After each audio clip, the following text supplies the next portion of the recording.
What is happening in Cuba right now? So if you've noticed, you've seen SOS Cuba has been the hashtag. And it's all in the streets. yes. Everywhere I go. I love it. there's a lot to be said here, but really it started in late 2018 when the communist Cuban government did a constitutional referendum and basically passed this decree 349.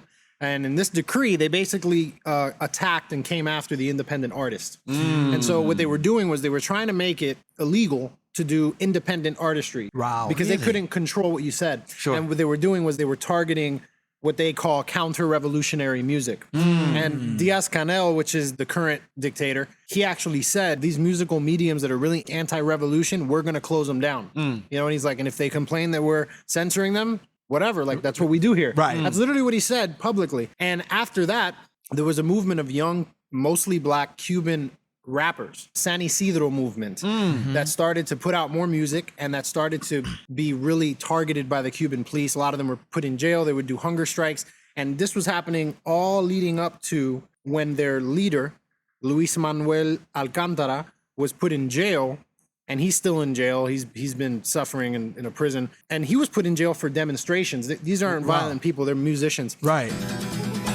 And all of that happens just before the most popular Cuban band out of Cuba, Gente de Zona, puts out a song called Patria y Vida. And in doing so, they invited members of that movement to perform in the song. And so Gente de Zona previously was like, don't talk to me about politics, whatever, I don't care. Sure. That's Right. the exiles' problem. That's not our problem. Right. Sure. And this was their first big statement. All the stuff that was like the charcoal, that was like the lighter fluid that set it on fire. And from there, it became an international movement to where now the people of Cuba were going out into the streets to protest. And in doing so, they were doing these huge rallies. They were being beaten by police. They were also doing some police car flipping. Right. It became this huge thing where now the national, international attention was on it.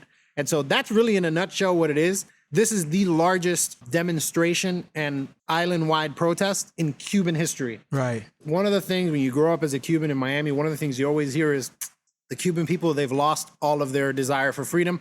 The government has just brainwashed them. They're all apathetic. But this is one of the few times where we're seeing the old have died off and the youth have risen up and they're not apathetic. They want changes like immediately.